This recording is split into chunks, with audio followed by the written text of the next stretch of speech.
नमस्कार साथियों, step to success classes के अंदर आपका स्वागत है। मैं सुरेंद्र आरपीएससी ग्रेड 2 की तैयारी के अंदर आपका स्वागत करता हूं। एजुकेशनल साइकोलॉजी की आगे क्लास जिसके अंदर हम 40 नंबर के बारे में डिस्कस करेंगे कि 40 नंबर हम कैसे गेन कर सकते हैं। मैं फालतू बकवास कम और अपने नोट्स की डिस्कशन ज़्यादा करूँगा, जिसके अंदर मैं सबसे पहले आपको बताना चाहूँगा कि एक इम्पोर्टेंट टॉपिक जिसका नाम है ग्रोथ एंड डेवलपमेंट। इस टॉपिक पर बहुत ज़्यादा क्वेश्चन बने हैं, जिसमें सबसे इम्पोर्टेंट डिफरेंस बार बार पूछा गया है कि what is the difference between the growth and development. तो ग्रोथ के कुछ की पॉइंट एंड डेवलपमेंट के की पॉइंट मैंने आपके सामने रख दिए हैं। इन दोनों में डिफ्रेंशिएट करना बहुत आसान है। आप इस नोट का स्क्रीनशॉट लेकर भी अपने पास रख सकते हैं और चाहे तो मेरे ऑडियो एंड वीडियो नोट्स को भी आराम से सुन सकते हैं और समझ सकते हैं। सबसे पहले बात करते हैं ग्रोथ की। ग्रोथ का जो एक्चुअल मीनिंग है वो एक पार्टिकुलर एज तक फिक्स होता है, उसके बाद ग्रोथ रुक जाती है। क्योंकि ग्रोथ जो है वो हमारे नेटल स्टेज से इन्फेंट से स्टार्ट होती है और आगे डेवलपमेंट स्टार्ट हो जाता है, परंतु डेवलपमेंट कभी खत्म नहीं होता। तो बात करते हैं की पॉइंट की। सबसे पहला है फिजिकल डेवलपमेंट। ग्रोथ हमेशा फिजिकल डेवलपमेंट को दर्शाता है। सेकंड पॉइंट है मिजरेबल, ग्रोथ को हम मेजर कर सकते हैं। थर्ड पॉइंट है रिलेटिव विद द मैच्योरिटी, और जो ग्रोथ का जो लास्ट पॉइंट है वो मैच्योरिटी। मैच्योरिटी के बाद हमारी ग्रोथ रुक जाती है। मैच्योरिटी का मतलब परिपक्वता होती है। इसके बाद बात करते हैं क्वांटिटेटिवली। क्वांटिटेटिवली का मतलब होता है इसकी कुछ फिक्स क्वांटिटी होती है, जैसे कि जिसको हम सेंटीमीटर में नाप सकते हैं, मिलीमीटर में नाप सकते हैं। इसके बाद स्ट्रक्चरल ग्रोथ हमेशा स्ट्रक्चरल है, जो कि बाहरी दिखावा या फिर बाहर रूप से हमें आराम से दिखाया जा सकता है। नेक्स्ट हमारा non continuous, that means growth is stop at a particular time, that means after a time it will be stop for all human beings. Next, fixed at a particular age, तो growth हमेशा एक particular as तक fix हो जाती है। इस as के बाद ग्रोथ जो है वो नेक्स्ट इंक्रीज नहीं कर पाती है। इसके बाद बात करते हैं डेवलपमेंट की। तो इक्वल टू ऑल, डेवलपमेंट हमेशा सभी के लिए इक्वल होता है। ऐसा नहीं होता कि किसी इंसान की आंख है दूसरे इंसान की आंख ना हो। So friends, don't very about that. भगवान ने सभी को बराबर बजा के भेजा है। इसके बाद बात करते हैं कंटिन्यूअस प्रोसेस। ग्रोथ हमेशा कंटिन्यूअस होता है डेवलपमेंट हमेशा कंटिन्यूअस होता है बट ग्रोथ कंटिन्यूअस नहीं होता। And the rate is different from person to person. हमने देखा कि बहुत सारे इंसान ऐसे होते हैं कि जो कि 20 साल के बाद भी या फिर कई बार शादी के बाद भी वो बहुत छोटे रह जाते हैं, परंतु उनकी जो वाइफ होती है वो काफी लंबी निकल जाती है। तो इसका मतलब ये नहीं है कि उनका डेवलपमेंट नहीं हुआ, उनका डेवलपमेंट है बट ग्रोथ नहीं है। Okay, don't be serious. Point two whole का मतलब होता है कि ग्रोथ हमेशा स्टार्टिंग पॉइंट स्टार्ट होता है बहुत छोटे से और बहुत बड़े लेवल तक पहुंचता है, जिसका कि कोई एंड नहीं होता। हमने देखा कि भाई हम सुपर फास्ट कंप्यूटर बना सकते हैं, अपने माइंड के द्वारा ही बनाते हैं। तो ये सारी जो देन है वो हमारी डेवलपमेंट की है, और जो डेवलपमेंट है वो हमेशा को रिलेटेड होता है, वो कभी एक फील्ड से रिलेट नहीं करता। हम ये नहीं कह सकते कि अगर ग्रोथ हुआ है अगर डेवलपमेंट हुआ है तो किसी एक फील्ड से हुआ है। डेवलपमेंट जो है ऑल राउंड डेवलपमेंट होता है। फॉर एग्जांपल, अगर मैं साइकिलिंग के अंदर अपनी बहुत अच्छी डेवलपमेंट है, मेरी बहुत अच्छा स्किल है मेरे पास, बट साइकिलिंग के साथ साथ अगर मैं बाइक चलाऊंगा तो वो मेरे को नुकसान नहीं करेगा, बल्कि वो मुझे बेनिफिट देगा, वो फायदेमंद रहेगा। इसके बाद बात करते हैं different rate in male and female. तो जो डेवलपमेंट होता है उसका जो रेट है वो मेल और फीमेल दोनों में बिल्कुल डिफरेंट होता है। कभी मत सोचिएगा कि दोनों एक ही रेट पर बढ़ेंगे, इसीलिए मेल और फीमेल में डिफरेंस जरूर होता है। स्पायरल का एक्चुअल मीनिंग होता है जो ग्रोथ होती है वो स्टार्टिंग पॉइंट इनिशियल है और धीरे धीरे बढ़ते बढ़ते, जैसे कि आपने देखा कि बढ़ती जा रही है। इसके अंदर क्या है कि ग्रोथ अपने आप को एक फिक्स पॉइंट पर रोकती है और रोकने के बाद आगे बढ़ती है। ऐसा नहीं है, ये जो ग्रोथ है जो हमारा वो काफी स्पीड से रैपिडली डेवलप हो रहा है और उसके बाद ये रुक जाता है। परंतु डेवलपमेंट ऐसा नहीं है, डेवलपमेंट स्पायरल होता है क्योंकि वो अपने आप को स्टेबलाइज करता है। ग्रोथ जो है वो हेरिडिटरी और इवोल्यूशन पर डिपेंड करे ना करे, बट डेवलपमेंट जरूर डिपेंड करता है हेरिडिटरी और इवोल्यूशन पर। इसका बेसिक रीजन ये है क्योंकि जो इंसान जैसे एनवायरनमेंट में रहता है, जैसे उसका लालन पालन किया जाता है, उस प्रकार का उसका डेवलपमेंट हो जाता है। ये था हमारा ग्रोथ और डेवलपमेंट का टॉपिक। इस टॉपिक से रिलेटेड जितने भी क्वेश्चन आते हैं अब इन कीवर्ड की हेल्प से आप आराम से बना सकते हैं। नेक्स्ट है हमारा इंपॉर्टेंट डेफिनेशंस। ग्रोथ और डेवलपमेंट पर कुछ 3 डेफिनेशंस दे रखी हैं और इन 3 के बाद शायद ही कोई डेफिनेशन आती हो। पहला है रेबर ने कहा कि all changes come in living things in the whole life is called development. किसी भी व्यक्ति के जीवन में आने वाले जितने भी परिवर्तन हैं उन सभी को डेवलपमेंट कहा जाता है। ये रेबर की डेफिनेशन है। अगला आता है वर्गीयता। वर्गीयता ने कहा कि child firstly speak general words. जितने बच्चे हैं वो पहले छोटे छोटे शब्दों को बोलते हैं, उसके बाद ही स्पेशल वर्ड बोल पाते हैं। इसके बाद बात करते हैं दास की। तो दास ने कहा कि all biological changes in human beings which can easily to be measured is known as growth. So जितने भी बायोलॉजिकल चेंजेस हैं, जितने भी जैविक परिवर्तन व्यक्ति के जीवन में आते हैं, उन सबको हम क्या बोलते हैं? ग्रोथ कहते हैं। Next things is the direction of development. The direction of development is two type. So the first is head to leg and second is near to fore. Head to leg में क्या होता है कि व्यक्ति का जो विकास है, विकास वो सर से पांव की तरफ से जाने लगता है। और नेक्स्ट है नियर से फर, मतलब पास से दूर। एक्चुअली ये पास से दूर का मतलब होता है कि अंदर से बाहर की तरफ। देखा होगा कि जो छोटे बच्चे होते हैं वो पहले काफी गोल मटोल होते हैं, धीरे धीरे जब वो लंबाई उनके बढ़ने लगती है तो वो थोड़े पतले हो जाते हैं। इसका बेसिक रीजन हमारा सेकंड प्रिंसिपल है। तो ये था हमारा फर्स्ट टॉपिक जिसमें हमने बात की थी ग्रोथ और डेवलपमेंट और इनसे रिलेटेड डेफिनेशंस की। इसके बाद अब हम बात करते हैं हमारे चाइल्ड डेवलपमेंट पे दिए गए कुछ स्पेशलिस्ट के द्वारा बातें, और उन सभी स्पेशलिस्ट को जरूर हमें याद रखना होगा क्योंकि ये वे स्पेशलिस्ट हैं जो बार बार एग्जाम में आते रहे हैं और जिनसे हम पीछा नहीं छुड़ा सकते हैं। तो दोस्तों, पीछा छुड़ाने से अच्छा है आप इन्हें अच्छी तरह याद कीजिए और अपने नंबर को पक्का कीजिए।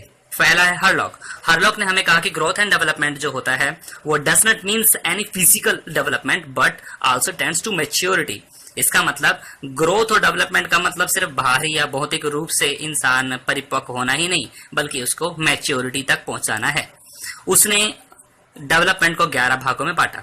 उसके बाद आता है रास नाम के एक वैज्ञानिक ने हमें डेफिनेशन बताई कि infant to adolescent stage of life is most critical. Infant से इसने इन्फेंट से बात कही, शैशवावस्था से किशोरावस्था की ही बात कही और कहा कि किशोरावस्था तक जितनी भी कंडीशंस आती हैं वो सारी क्रिटिकल होती हैं। इसके बाद अर्नेस्ट जॉन्स ने हमें बताया कि इन्फेंट टू मैच्योरिटी, इसने मैच्योरिटी शब्द जरूर यूज किया। पेपर में ऐसा ही आपके सामने दोनों ऑप्शन होंगे। आपको अगर मैच्योरिटी आपको सामने दिखती है तो समझ लीजिए अर्नेस्ट जॉन्स है, अगर रास दिखता है तो समझ लीजिए कि उसने एडोलेसेंस की बात जरूर की होगी। अगर एडोलेसेंस की बात नहीं की है तो समझ लीजिए रास आपका ऑप्शन गलत होगा। इसके बाद बात करते हैं कार्लसरनिक की। कार्लसरनिक ने कहा कि प्री नेटल स्टेज और पोस्ट एडोलेसेंस स्टेज बहुत इंपॉर्टेंट है सभी के लिए। ये भ्रूण अवस्था से और प्रौढ़ावस्था तक की सारी बात करता है। इसने ओवरऑल कंडीशन कही। रास और अर्नेस्ट जोन्स दोनों की बातों का मिश्रण कार्लसरनिक ने मिलाकर हमें कंक्लूजन में दिया। और एक बहुत फेमस क्रो एंड क्रो की डेफिनेशन जो बार बार पूछी जाती है, ये डेफिनेशन है कि child psychology means the science of infant to the teen stage of life. That means बच्चे के जीवन से संबंधित जितने भी विज्ञान हैं उसी को चाइल्ड साइकोलॉजी कहते हैं, जो कि इन्फेंट से टीन एज तक का एजेस होती हैं। और नेक्स्ट हम टॉपिक पे बढ़ते हैं जो कि एरेक्शन थ्योरी है।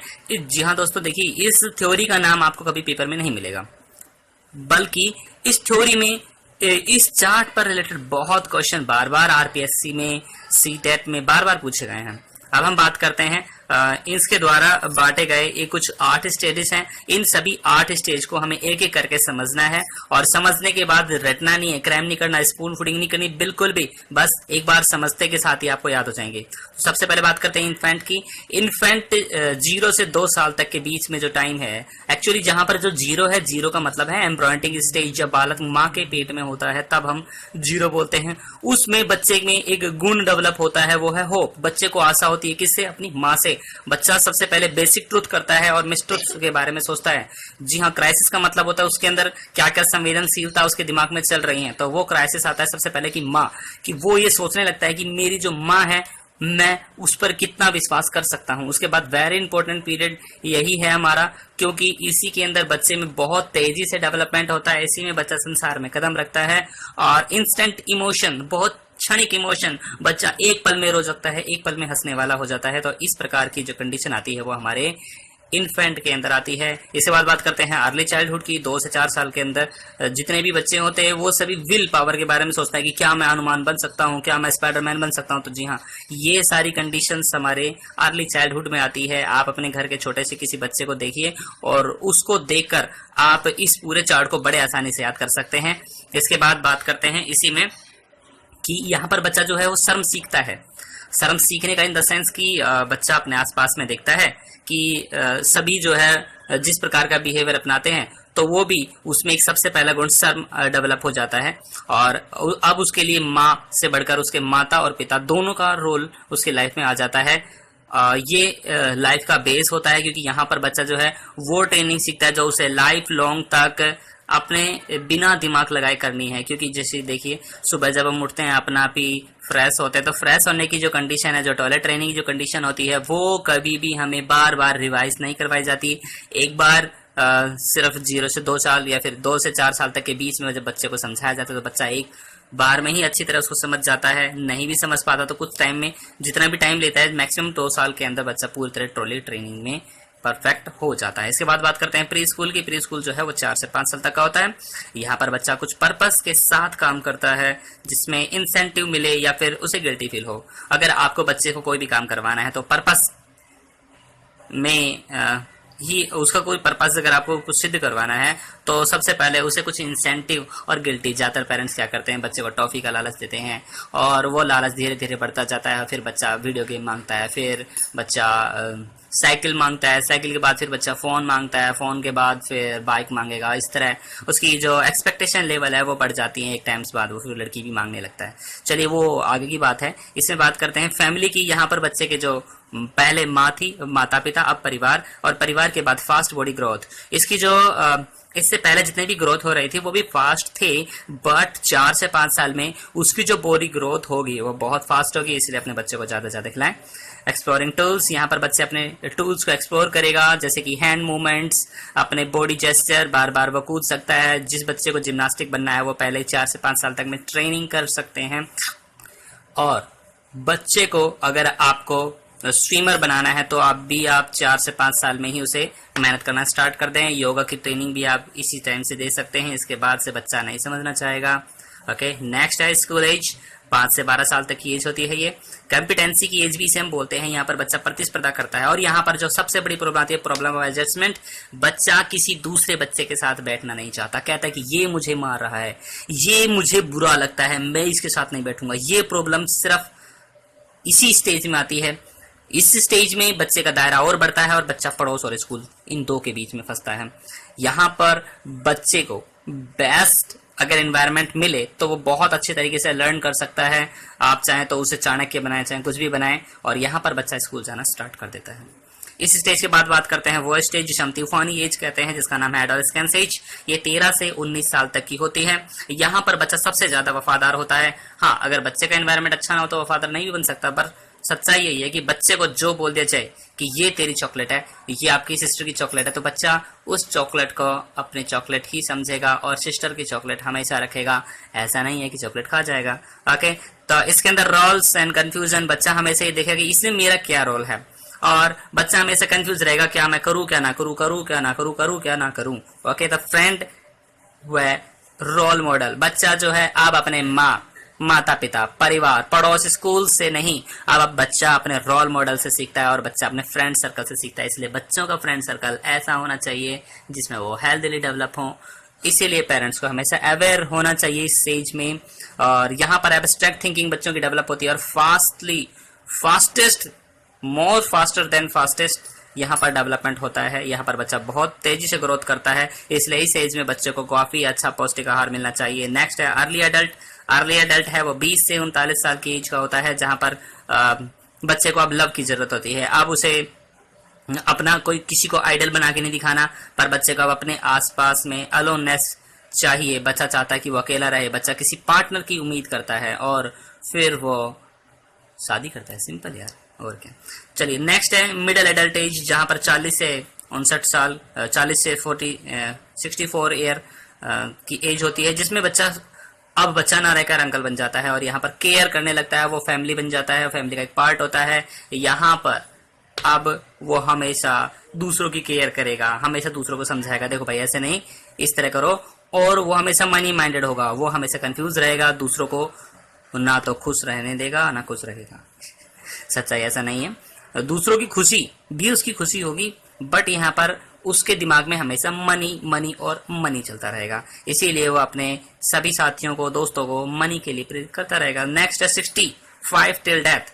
65 टिल डेथ जो है वो विजडम में आ जाएगा, और इस एज में आकर बच्चा नहीं अंकल बन जाएंगे, और इस एज के जितने भी अंकल होंगे वो सभी सेल्फ एक्चुअलाइजेशन, मुक्ति की बात करेंगे, भगवान, धार्मिक श्रद्धा, जैसा कि हमने पहले पढ़ा था कि जो ईगो, जो सुपर ईगो टाइप के पर्सन हो जाते हैं, यहाँ पर व्यक्ति को अपने ऊपर विश्वास तो होता है, परंतु उनमें एक चीज जो बार बार आ जाती है वो है भाषण देने की प्रवृत्ति, और इसी के साथ डायरेक्शन की थ्योरी समाप्त होती है।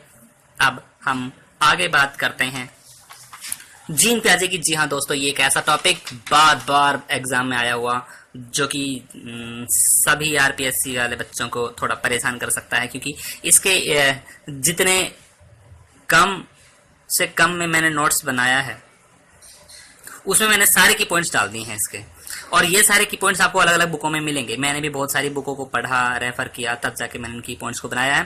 तो सबसे पहले बात करते हैं कि कोग्निटिव डेवलपमेंट। कोग्निटिव का मतलब होता है संज्ञान, संज्ञान का विकास कैसे होता है। तो इट इज संज्ञान का मतलब होता है हमारे ज्ञान का सबसे छोटी से छोटी इकाई। जी हाँ, ज्ञान की सबसे छोटी से छोटी इकाई को हम संज्ञान कहते हैं, और संज्ञान के अंदर हमारी जितनी भी मेंटल प्रोसेस होती हैं, जितनी भी हमारे मानसिक, हमारे मन में चल रही व्यथाएं होती हैं, वो सारी व्यथाओं को पढ़ने का अगर विज्ञान किसी को कहते हैं तो उसे हमारे कोग्निटिव डेवलपमेंट साइंस कहते हैं।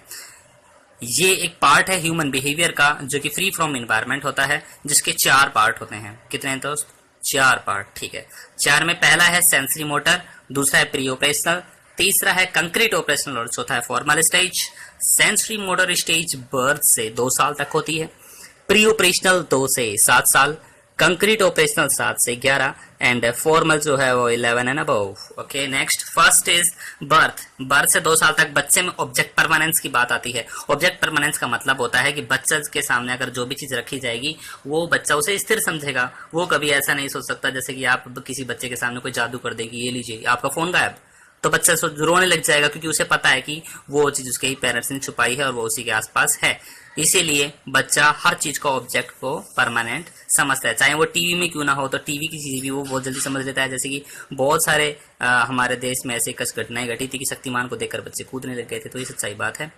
नेक्स्ट है थिंकिंग स्टार्ट। बच्चा यहाँ से ही थिंकिंग स्टार्ट करता है 2 साल से पहले। जब बच्चा पैदा होता है माँ के पेट से, तो उसके दिमाग में कोई ज्यादा थिंकिंग नहीं होती, वो सिर्फ उसकी उत्तेजना होती है, उसके एक्साइटमेंट होता है, जिसकी वजह से बच्चा रोता है, वरना बच्चा रोता नहीं है। नेक्स्ट है थिंकिंग बाय हैंड। बच्चा जो है वो गिनती जो है, जैसे कि हमने देखा होगा गिनती जो 1 2 3 4 हम टिप्स पर याद करवाते हैं। जो टिप्स है, टिप्स से ही बच्चा याद करना स्टार्ट करता है कि हमारे फैमिली में कितने मेंबर हैं, हम कितने फ्रूट्स खाते हैं।